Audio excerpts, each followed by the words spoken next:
we are totally comfortable with it, I have a brilliant idea. Would you please do the honors and dance with... Oh, come on. Oh, come on. Maddie. No, actually, insurance-wise, I can't.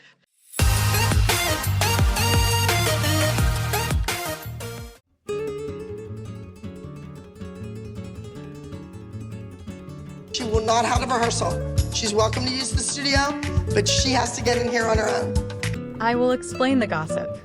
Never miss this video. Please subscribe to the channel. Welcome to the ultimate flashback compilation, a glittery, dramatic, pirouette-filled tribute to the most jaw-dropping solos in Dance Mom's history.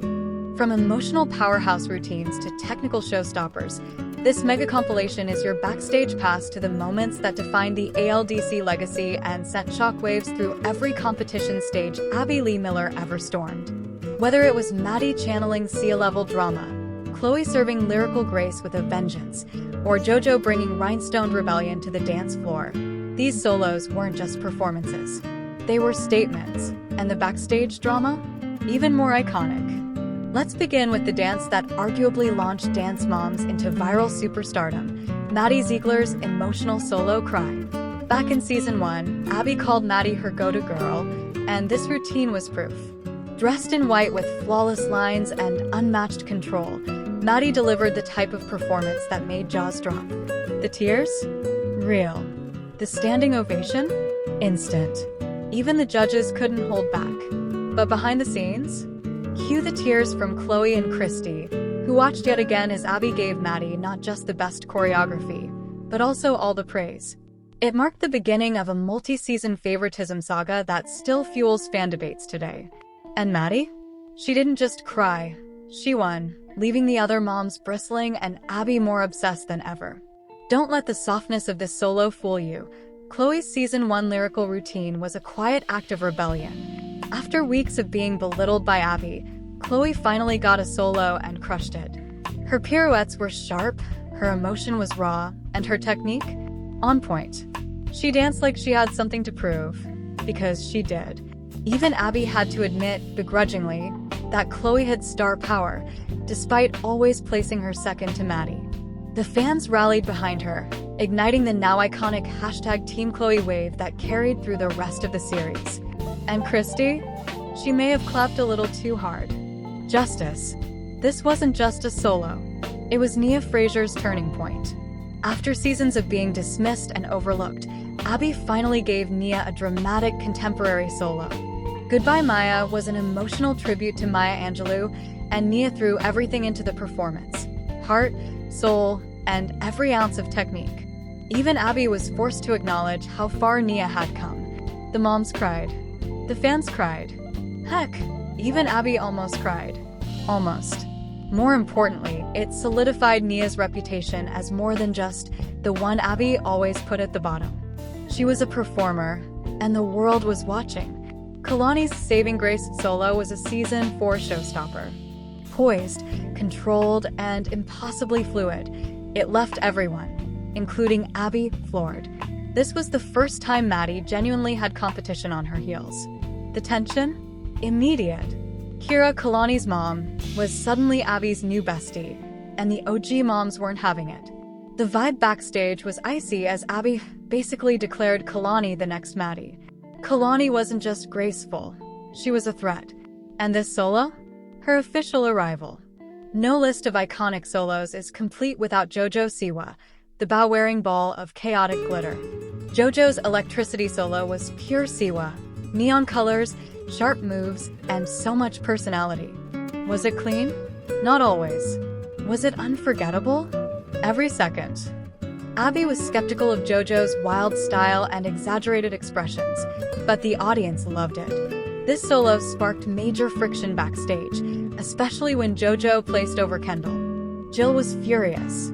Abby was conflicted, and JoJo? She just kept dancing. It wasn't technical perfection, but it was memorable, and JoJo owned every rhinestone second. Kendall Verts always felt like the nearly girl, almost the lead, almost the favorite. That changed with Wearmouth. With slick jazz choreography and a sassy costume, Kendall slayed this solo in season 5. She hit every move with attitude and confidence Abby had been begging to see for seasons. Even Abby was impressed, until she wasn't. Kendall scored high, but not high enough for Abby, who found something to critique, as always. Still, for fans, it was a moment. Kendall was no longer in Maddie's shadow. She was stepping into her own.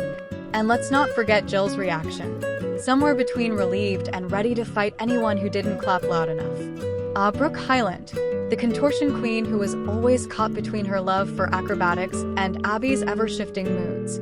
Paint the Pictures was one of Brooke's more emotional solos, showing she could do more than just backbends. It was haunting, artistic, and a major shift from her usual style. The judges loved it, and fans were reminded just how versatile Brooke actually was. Abby? She gave a half-hearted compliment before going back to yelling at Kelly. Classic. But this solo remains one of Brooke's best, underrated, yet unforgettable. For Paige Hyland, solos were rare, and praise from Abby even rarer. But Make Some Noise gave her a moment in the spotlight. Decked out in sequins and channeling major sass, Paige brought serious attitude to this jazz number. It wasn't flawless, but it was fun, and more importantly, she believed in herself. The audience cheered. The team cheered. Even Abby briefly cheered. Then Abby criticized her arms. But still, Paige's smile said it all. It was one of the few times she got to feel like a star, and fans still cheer for her every time this solo resurfaces in compilations.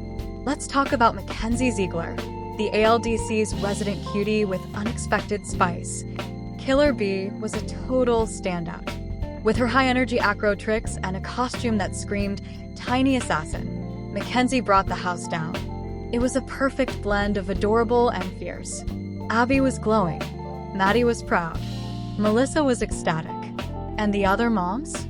Less thrilled. Mackenzie had just proved she wasn't just Maddie's little sister.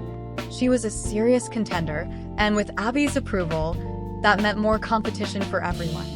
Bryn Rumfallow's Snake Charmer solo in Season 6 was sleek, exotic, and technically flawless. She slithered across the stage with insane flexibility and total control, and the judges were clearly impressed. Abby? She called it professional level. Cue the backstage chaos. The ALDC moms, especially Ashley, Bryn's mom, clashed hard with the OG crew. The second Abby started talking about replacing Maddie, tensions exploded. The solo itself was mesmerizing. But the drama it caused? Legendary. Tiny but mighty, Eliana Walmsley shocked everyone with her chilling performance of The Red Shoes. It was eerie, technical, and emotionally complex, far beyond her age. Abby called it genius, and Eliana proved she wasn't just a mini with potential. She was already a star. Meanwhile, Liliana and her mom were simmering on the sidelines. The mini team was competitive, and this solo turned up the heat. Eliana didn't just perform, she delivered a masterclass. Not to be outdone, Liliana Ketchman brought major sass to Step by Step, a jazz solo that combined high kicks, fast footwork, and classic ALDC attitude. It was polished, precise, and delivered with enough side-eye to rival JoJo. Abby called it perfect, and Liliana's confidence soared. Of course, the other moms weren't thrilled. Every solo by Liliana sparked accusations of favoritism and jealousy. And considering how fierce the mini rivalry was, this one fueled the fire. Just when you thought we covered all the unforgettable solos, we're back with even more ALDC magic, meltdowns, and perfectly executed pirouettes. The world of dance moms never slows down, and when it comes to solo performances, the stakes are always sky high. These next solos may not have always earned first place, but they did earn a permanent place in the Dance Moms history books. And as always, for every pointed toe and perfectly timed leap, there was a storm of drama brewing backstage. Buckle up, this ride's far from over. In Season 4, Chloe Lacasiak returned to the competition stage with Lucky Star, a contemporary solo that would end up being one of her most poetic and personal. Coming off a season of intense Abby favoritism and painful comparisons to Maddie, Chloe needed this performance. And wow, did she deliver? The solo was soft and dreamlike, but emotionally charged. Her extensions were fluid, her turns were clean, and her face told a story that resonated deeply with fans. It was Chloe dancing for herself again. Not for Abby, not to prove anything, just for the love of the stage. Christy, watching from the wings, wiped away tears. And Abby? Silent. She didn't clap. She didn't critique. She just watched. That silence said more than any gold star could. When Maddie performed The Woods, it was a major shift. Gone were the emotional, tear-soaked solos. In came something haunting, shadowy, and theatrical. Dressed in a tattered black costume with wild makeup and eerie music, Maddie portrayed a girl lost in the forest, literally and emotionally. It was bold, stylized, and very Abby Lee Miller. But the backstage buzz? Explosive. The moms couldn't believe how much darker and more mature Maddie's choreography was getting. Melissa defended it. Jill whispered that it was a little much. Christy was furious that Chloe didn't get anything that unique. Still, Maddie nailed it. She brought the drama, and the judges rewarded her accordingly. First place again. But this time, the win felt heavier. Maddie was dancing beautifully, but was she still having fun? There's something poetic about Kendall's journey, always the underdog, always desperate for approval. All Eyes on Me was the moment she finally got what she wanted. The routine was a jazz fusion blend with a sultry edge, confident, powerful, and with more stage presence than we'd seen from her in ages. Abby finally praised her, calling the solo mature and polished. Even the moms clapped without eye rolls. Backstage, Jill could hardly contain herself. This was Kendall's moment, and she was going to celebrate it. Cue glitter, high fives, and a not-so-subtle side-eye at Ashley and Kira. But Abby being Abby, the praise was short-lived. By next week, Kendall was back to the middle of the pyramid. Still, All Eyes on Me was a high that Kendall chased the rest of her time at ALDC. Kalani Hilliker is known for her technical control and elegant style, but grieving pushed her into new emotional territory. This contemporary solo was raw. Every movement felt personal, like Kalani was dancing through heartbreak. Her usual calm poise was replaced with trembling fingers, urgent turns, and leaps that screamed pain. The moms were in awe. Even Abby got misty-eyed, a dance mom's miracle. But most surprising, how it impacted the team. They'd seen Kalani as this polished, near-perfect competitor, but grieving made her real. Kira, normally composed, cried in her seat. And in that moment, Kalani wasn't Abby's replacement Maddie. She was Kalani, and that was enough. Few solos felt as meaningful as Nia's The Color Purple. Performed during a time when Nia felt overlooked and unheard, this solo was more than a routine. It was a statement. Abby hadn't even wanted her to do it, but Holly pushed, and Nia delivered. The choreography was emotionally mature, filled with strength and storytelling. The costume was simple, the music soulful, and the message powerful. When Nia finished, there was silence. Then applause. Then cheers. Abby said it was fine. But fans knew the truth. Nia had just danced one of the most impactful solos the show ever featured. JoJo's fancy solo was everything her critics hated, and her fans loved. In a leopard print costume with oversized hair, JoJo danced like she was headlining her own Las Vegas residency. Over the top? Absolutely. But that was the point. The routine was packed with attitude, turns, and signature JoJoisms. Wink at the judges, blow a kiss, smirk mid-leap. Abby rolled her eyes. The moms were divided. But JoJo didn't care. She owned the moment. When she placed second, Abby said it was because she doesn't listen. JoJo just shrugged. She knew she didn't need gold to be iconic. She had something better, a brand. Brooke's solos were usually about tricks and acro, but I Hurt was different. Set to a slow, melancholic song, Brooke danced with vulnerability that shocked even her own mom. Gone were the flips. In their place were trembling extensions, subtle contractions, and a performance that said, "This isn't just for show." Kelly was emotional. Abby didn't say much other than finally. It was Brooke's quietest solo, and maybe her loudest message. Mackenzie was often written off as the cute one, but Hero flipped the script. A contemporary solo with real emotional weight, Mackenzie danced like a young artist, not just the team's tiny acro queen. Her facial expressions were subtle but moving, and her timing flawless. Abby praised her. Melissa cried. Maddie beamed. But backstage, the moms were starting to worry. If Mackenzie could do Maddie-style solos and acro tricks, where did that leave the rest of the team? The answer: watching Mackenzie climb the pyramid. Abby loved a concept, and Freak Show gave Bryn her most daring choreography yet.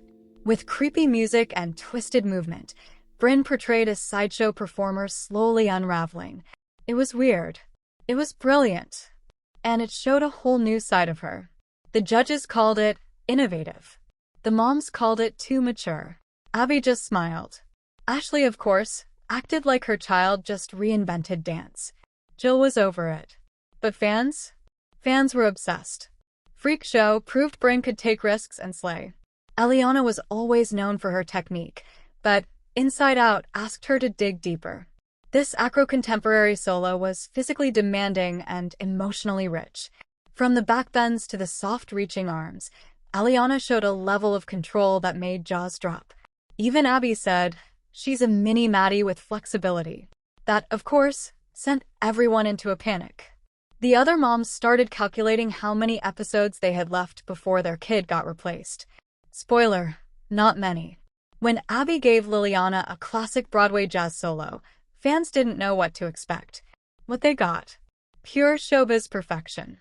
With a feathered hat and razor-sharp jazz hands, Liliana brought her inner diva to life. She nailed the isolations, sold every wink, and proved she could handle more than ballet and lyrical. Abby was giddy. Stacy beamed. And the other moms? Bitter table for four.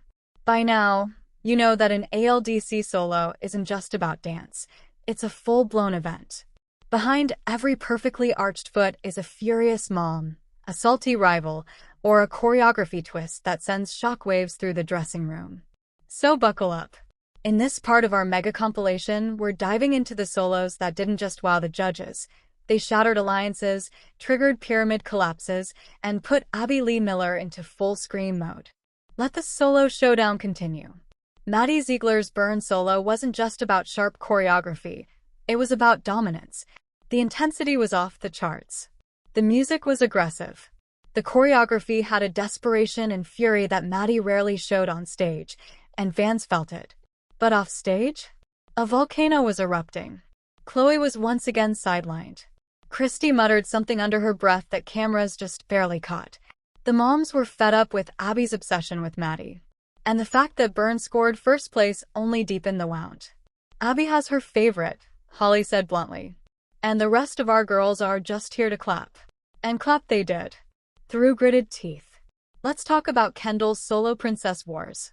This wasn't just a performance. It was Jill's attempt to finally get her daughter the recognition she deserved. The routine was whimsical with a dark twist, mixing fairy tale aesthetics with jazz aggression. Kendall nailed it. But Abby still found something to nitpick. Jill exploded. "This is getting ridiculous," she said. "Kendall just danced the best solo of her life, and you're worried about a toe?" Kira tried to calm her down. Melissa pretended she wasn't listening. Ashley smirked. Chaos.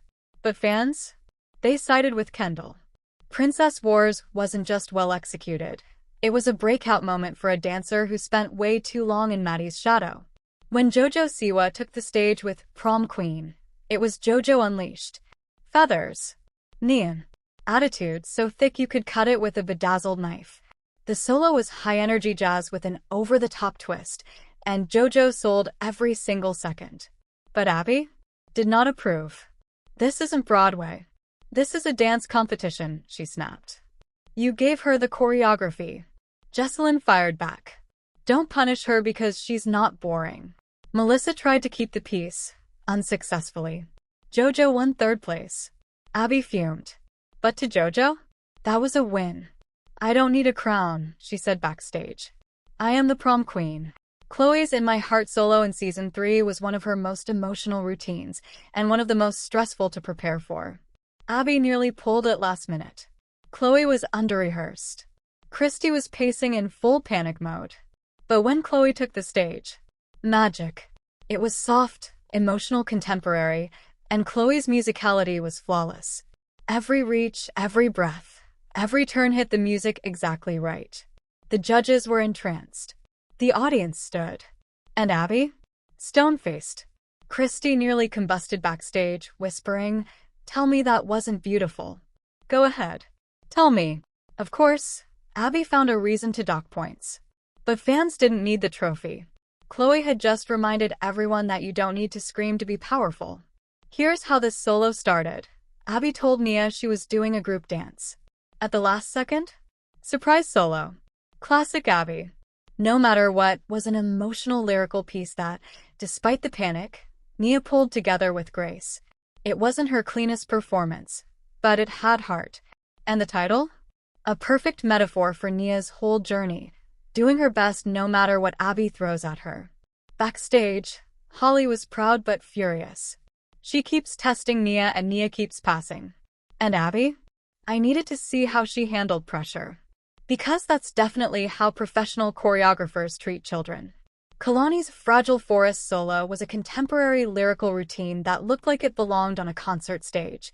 Everything was ethereal, the costume, the music, even Kalani's movement. But nothing was soft backstage. Jill accused Abby of pushing Kalani too hard. Ashley questioned whether Kalani could beat Bryn that week. Kira? Not having it. "I trust my daughter," she said, while Kalani calmly stretched in the corner like a queen preparing for war. And when she danced, silence. Then thunderous applause. Kalani took first place, and Jill took a walk to cool off. Mackenzie Ziegler's solo bling was her transition piece, the moment she proved she wasn't just the cute little sister with cartwheels. This jazz number had hip-hop flair, fierce footwork, and attitude for days. Abby was clearly testing to see if Mackenzie could carry a more mature routine, and she did. Melissa was thrilled. Maddie cheered. But some of the moms whispered that it was too grown-up. "Let her dance." Melissa clapped back. "She's not 5 anymore." And with bling, Mackenzie proved she was ready to grow up on her own terms. Eliana Walmsley's Sinner solo was a moment of pure ALDC drama. The music was haunting. The costume was black lace. The routine was packed with floor work, back arches, and character work that made you forget she was 10. But Abby had a meltdown over rehearsal. "She doesn't know the timing," she screamed. "She's going to embarrass me." Stacy defended her daughter fiercely. "She'll deliver. She always delivers." And she did. The performance was flawless. But Abby gave the credit to herself, of course. The fan verdict? Sinner was spine-chillingly good, and one of Eliana's best. At first glance, Small Fairy looked like a delicate ballet solo. But don't let the tutu fool you. Liliana's technique was incredible. Feet pointed like knives. Turns like clockwork. And musicality beyond her years. Abby raved, and so did the judges. But off stage, the moms accused Abby of stacking the deck with choreography that only Liliana could do. "Of course she wins," one mom hissed. "She's dancing Abby's favorite style." Still, even the haters had to admit it, Small Fairy was a technical knockout. You want drama? Asia invented it. Zombie was a jazz acro solo with heavy makeup, wild expressions, and non-stop movement. Asia didn't just dance, she performed. Like her life depended on it. Abby beamed. The moms stared in disbelief. "She's terrifying," said Holly. "And amazing." The performance went viral, and Asia solidified herself as a fierce competitor. She may have been new, but she danced like she owned the stage and scared everyone else off it. Jojo Siwa may have entered the ALDC with a bow as big as her personality, but nothing could prepare her for Abby Lee Miller's infamous wrath. In Season 5, one of the most iconic showdowns unfolded, Abby kicking Jojo out of the group dance. The glitter fell off the bow real fast. This wasn't just about choreography. This was a battle of control, chaos, and clashing egos.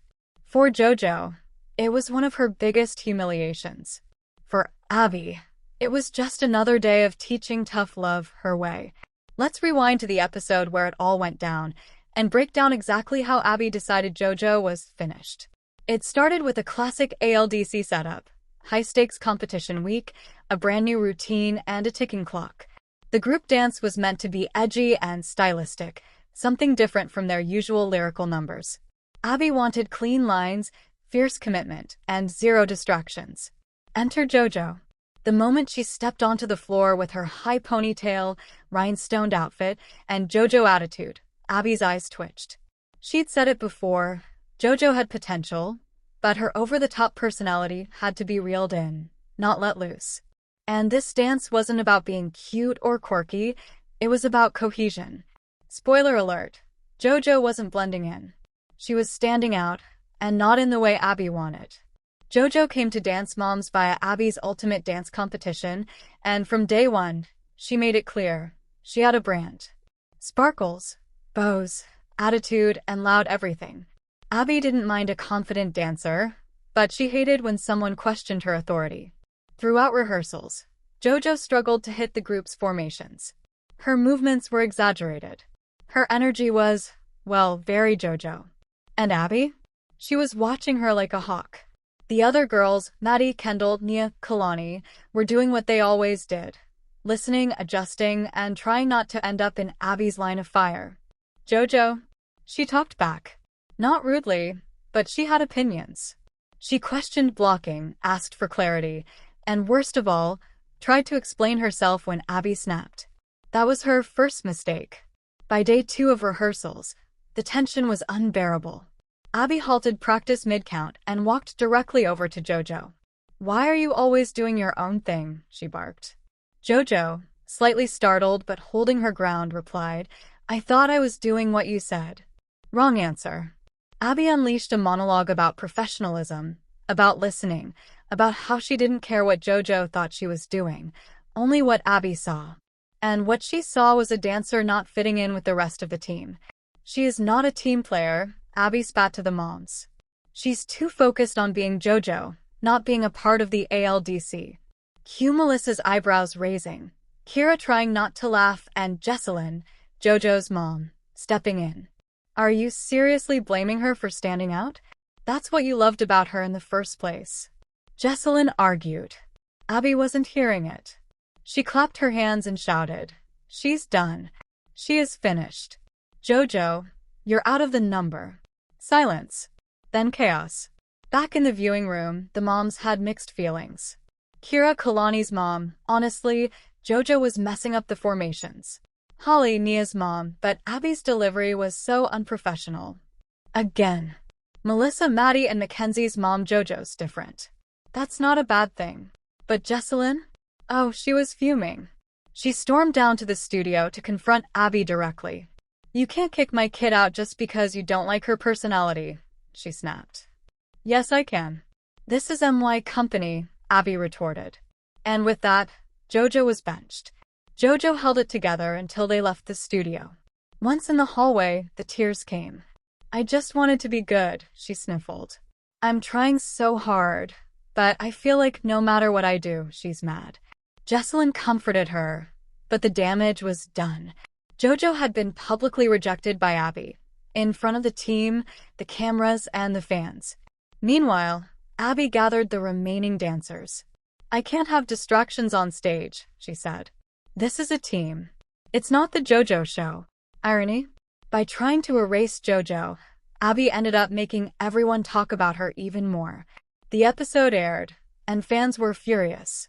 Twitter exploded with #JusticeForJojo. Viewers called Abby a bully, accused her of stifling individuality, and praised JoJo for handling the situation with class. Clips of Abby screaming, "She is finished," went viral. But so did JoJo's quiet reaction, her honesty, her emotion, and her refusal to completely crumble. Some fans even speculated that this moment was the beginning of JoJo's eventual breakout. Why? Because this was when people started seeing her not just as a quirky dancer, but as a fighter. Behind the scenes, some say Abby realized she went too far.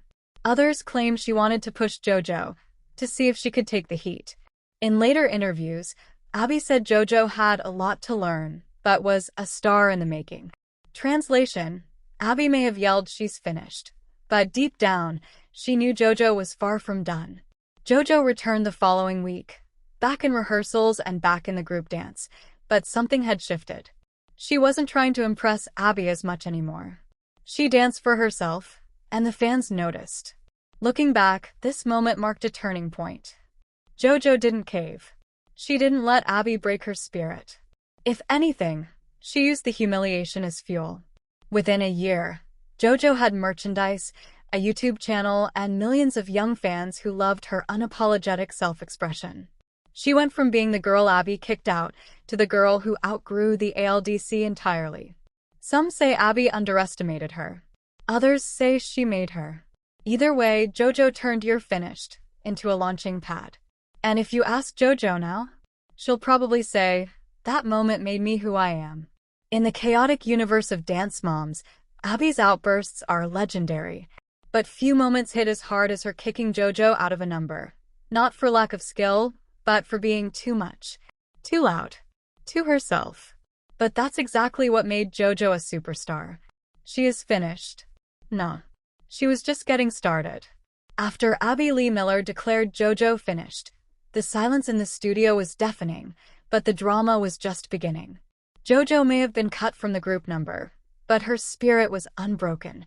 In fact, this was when she quietly started plotting her comeback. Back at home, JoJo and Jesselyn had a real heart-to-heart. No sparkles, no sass, just raw emotion. JoJo admitted she felt embarrassed, like the odd one out. But Jesselyn, ever the stage mom turned hype coach, reminded her, "You weren't made to blend in. You were made to shine." That message hit hard. JoJo could either fade into the background like Abby wanted, or she could turn this moment into her origin story. And we all know which option she chose. While JoJo was at home, licking her wounds, Abby was back in rehearsal mode with the rest of the team. The group dance carried on without JoJo, but it wasn't quite the same. Abby knew it too. She complained about the energy. She criticized Maddie's emotion. She told Kalani her lines weren't clean enough. Nothing was good enough. Why? Because deep down, JoJo's absence had shifted the vibe. For better or worse, JoJo brought electricity. She may have been unpredictable, but she was never boring. The moms noticed the difference. Even Holly, who had her own issues with Jesselyn, admitted, "It's quieter, maybe too quiet."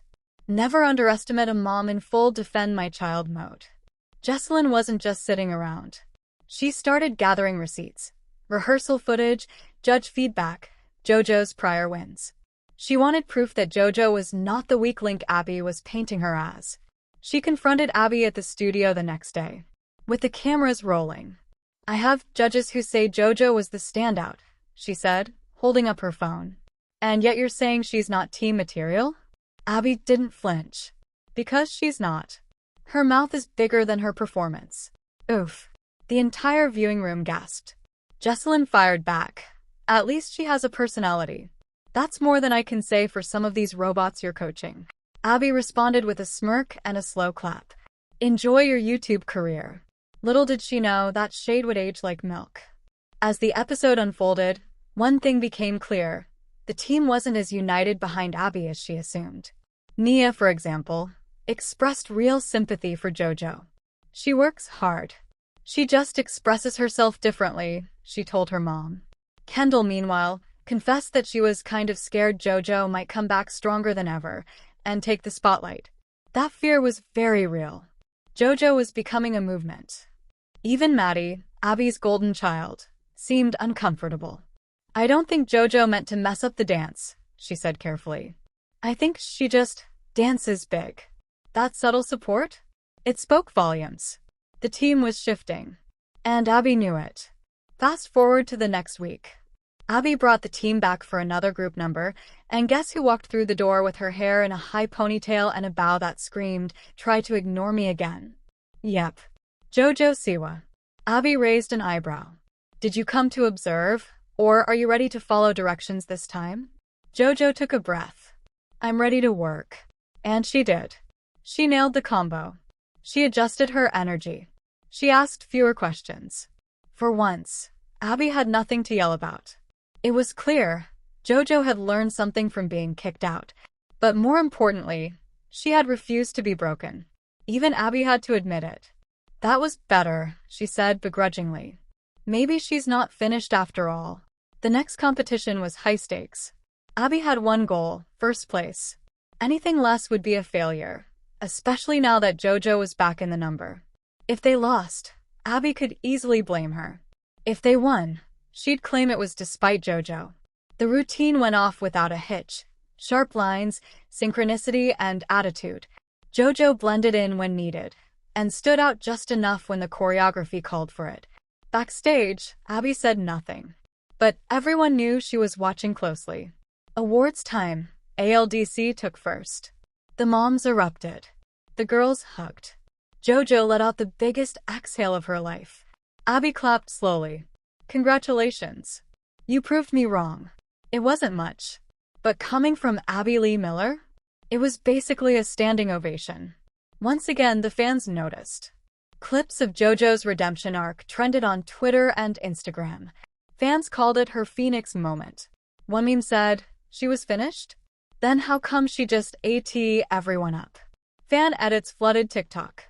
Hashtags like #JoJo comeback and #unbotheredqueen trended for days. And this time, even casual viewers were noticing something bigger. JoJo didn't need Abby to be a star.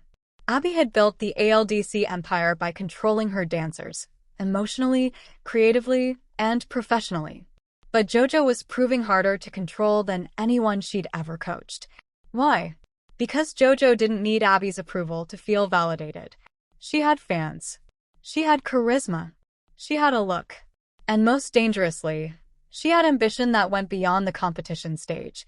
This realization made Abby push harder, giving JoJo tougher corrections, cutting her from select numbers, and pitting her against dancers like Kendall and Kalani.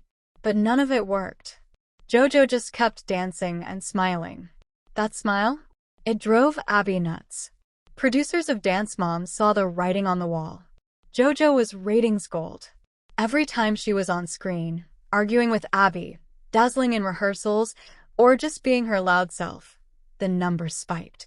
They started giving JoJo more screen time, more interviews, and eventually solo confessionals. That move was huge. It meant she was no longer just a supporting character. She was becoming a star in her own right. And Abby? She hated it. She thinks she's too big for this team, Abby muttered in one episode. She's going to crash and burn. Plot twist, she didn't. Years later, fans still talk about the moment Abby screamed, "She is finished," at JoJo. Why? Because it represents everything Dance Moms is about. Talent versus authority, individuality versus control, and the cost of standing out in a world obsessed with conformity. But JoJo didn't just survive that moment. She used it. She went on to launch an empire, music, merch, books, concerts, reality shows, and millions of loyal fans. Abby may have kicked her out of one dance, but JoJo took that rejection and turned it into rocket fuel. When Abby kicked JoJo out of the group number and declared her finished, JoJo wasn't the only one who felt the sting. Jessalyn Siwa, never one to back down, immediately went into full-blown mom on a mission mode. Unlike the other moms, who sometimes tiptoed around Abby to protect their kids' spots, Jessalyn had zero interest in playing nice. You want to cut my kid out of a number because she sparkles too much? Try again. This wasn't just a conflict over dance. This was a clash of two unstoppable forces, Abby's iron fist control versus Jessalyn's unshakable belief in her daughter. And when those two collided, the studio walls practically shook. After the infamous "she is finished" moment, Jessalyn didn't just go after Abby. She started side-eyeing the other moms too. In the viewing room, she asked a loaded question. "So none of you are going to say anything? You're all just okay with Abby humiliating a 10-year-old? Kira, Kalani's mom, rolled her eyes. Jill, Kendall's mom, tried to deflect. Melissa, Maddie, and Mackenzie's mom nervously sipped her water. And Holly? She nodded. "It's wrong," she said quietly. "But standing up to Abby usually means getting your kid benched." That didn't sit right with Jessalyn. She wasn't about to play the silent game.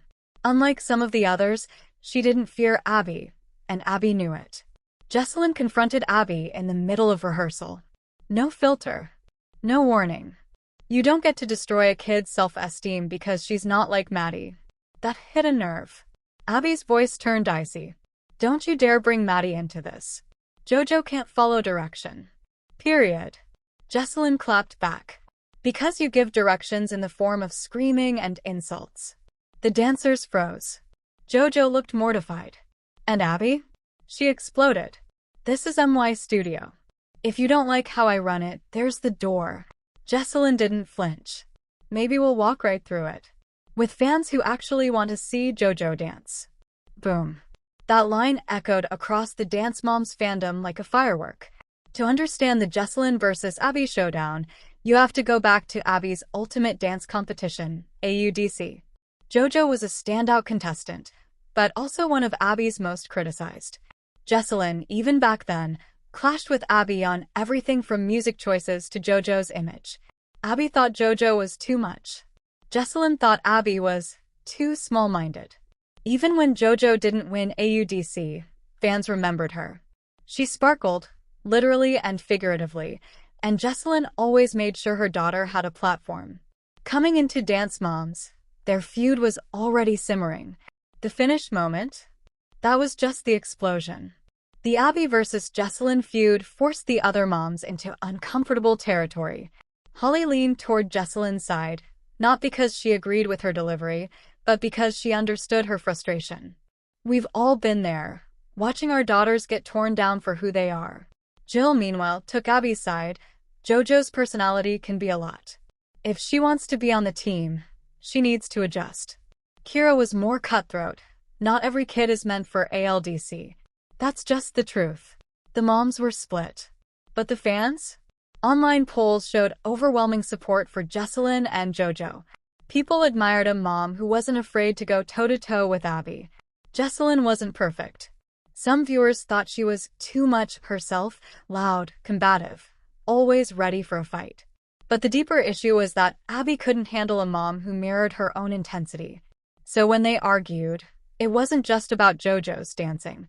It was a power struggle between two women who refused to back down. In any other universe, they might have been allies. But in the ALDC, they were rivals. Amid all the fighting, Jojo was stuck in the middle, trying to impress Abby, stay friends with the girls, and support her mom, all while trying not to fall apart. She confessed in one heartbreaking interview. It's hard when the person teaching you hates how you are. But she never quit. Not once. She kept showing up to rehearsals, kept practicing at home, kept dancing with that signature Jojo flair. And every time Abby tried to dim her light, Jesselyn reminded her. Shine brighter. That kind of encouragement. That's what helped Jojo withstand the storm. Let's be honest. Jesselyn versus Abby was giving Kelly versus Abby season 4 levels of chaos. But with less hair-pulling and more media-savvy mom battles. Where Kelly snapped and left, Jesselyn strategized. She began lining up brand deals for Jojo. Merch. YouTube content. Appearances. She saw what Abby couldn't. Jojo was a walking brand, not just a dancer. You don't want her in the group dance? Cool. She'll have her own tour. Jesselyn wasn't trying to get in with the ALDC. She was building something outside of it. And that's what scared Abby most. Once Jesselyn started becoming bigger than the show, Abby doubled down. She tried to ice Jojo out of solos, gave her the worst costumes, called her obnoxious and uncoachable in front of the team. But Jojo just kept gaining fans. Even the producers noticed. Jojo's Instagram was exploding. Her clips were outperforming the other girls online. Fan letters poured in. The more Abby tried to bury her, the more Jojo rose. Eventually, Abby realized something brutal. She couldn't control Jojo or Jesselyn. And for Abby, that was unforgivable. Behind the scenes, Jesselyn was already planning their exit. Not a dramatic blow-up, a calculated move. She knew Jojo's time at ALDC had an expiration date. The question was, how would they leave on their terms? So she started pulling Jojo out of numbers selectively, prioritizing brand deals over competitions. Slowly, Jojo became less of an ALDC member and more of a standalone star. Abby could feel her slipping away, and that only made her more bitter. In one chilling confessional, she said, "Some kids leave here and disappear. Let's see how far bows and glitter get her." Answer? Pretty far. Jesselyn Siwa will go down in Dance Mom's history as the only mom who didn't bow to Abby, not even for a second. She came in loud. she laughed louder. And in between, she protected her daughter at all costs. Abby may have built stars, but Jessalyn built an empire. And the most iconic part? The very thing Abby hated about JoJo, the attitude, the look, the voice, the individuality, became the exact thing that made her unstoppable. She is finished. After surviving being kicked out of the group dance and enduring the wrath of Abby Lee Miller, JoJo could have coasted by, stayed out of trouble, and avoided the spotlight. But that's not who she was, not by a long shot. JoJo came back to rehearsals even bolder, even brighter. And Abby? She was watching her like a hawk. The difference now? JoJo was focused. Her moves were sharper, her formations tighter. She started listening to corrections without pushing back too much. And most importantly, she danced like she had something to prove. Week after week, Abby gave her challenges, strange costumes, hard choreography, near impossible expectations. But JoJo kept meeting them. Quietly, consistently. And slowly, Abby's walls started to crack. One week, Abby surprised the team by giving JoJo a solo, a lyrical piece titled, "Faith is All I Have." It was completely different from her usual sassy, pop-infused numbers. No glitter, no bows, no sparkles. Just raw emotion and storytelling. JoJo was stunned. Jessalyn was skeptical. The other moms whispered in corners. But JoJo threw herself into the piece. She trained hard. She asked questions and listened to the answers. Even Abby looked impressed during rehearsals. At the competition, JoJo walked on stage with no ponytail, no sequins, just her dance. And when it was over, standing ovation.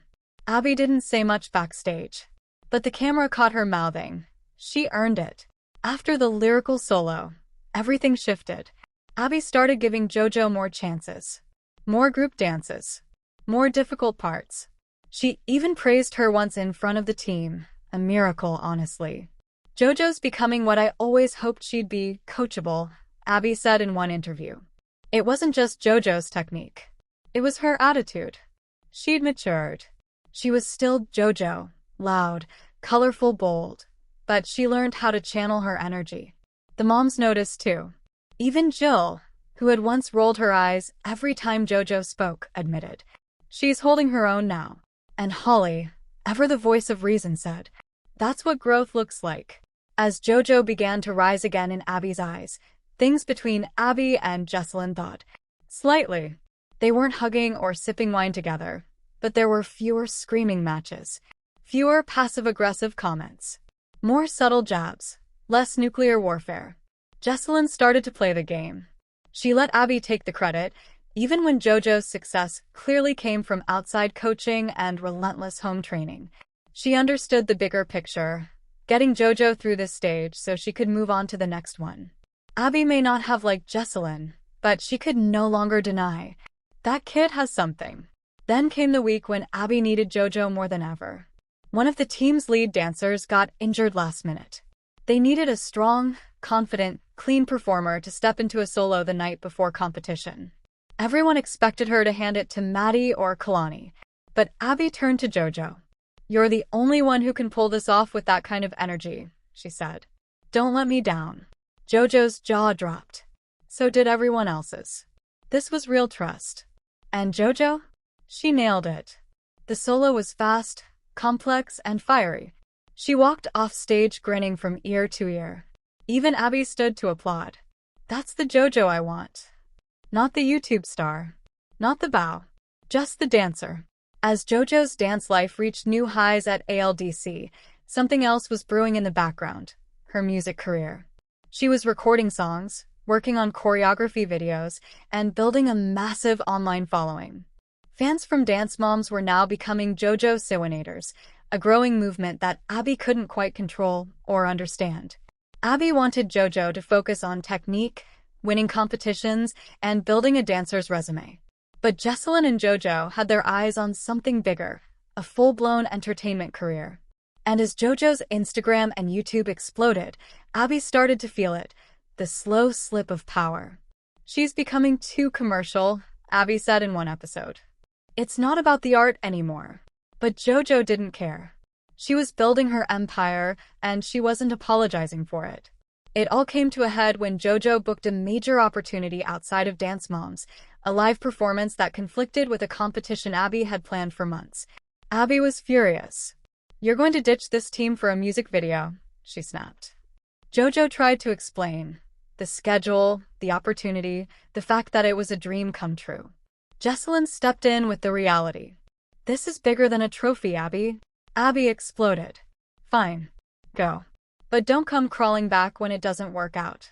Spoiler: JoJo never crawled back. She danced at the event. She went viral. The bow, the outfit, the energy. It was pure JoJo. Fans screamed her name. Kids mimicked her moves. She was no longer just a Dance Moms kid. She was a star. JoJo returned for one final ALDC number, a lyrical piece called "Leaving You Behind." Fitting, right? It was emotional, expressive, and heart-wrenching.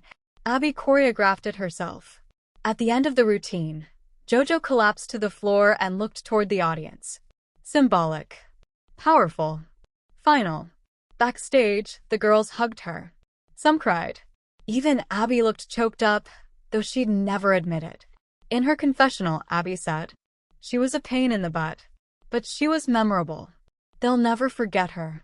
JoJo smiled through her tears. "I'll always be grateful, but I'm ready for more." Social media erupted. JoJo's final episode trended globally.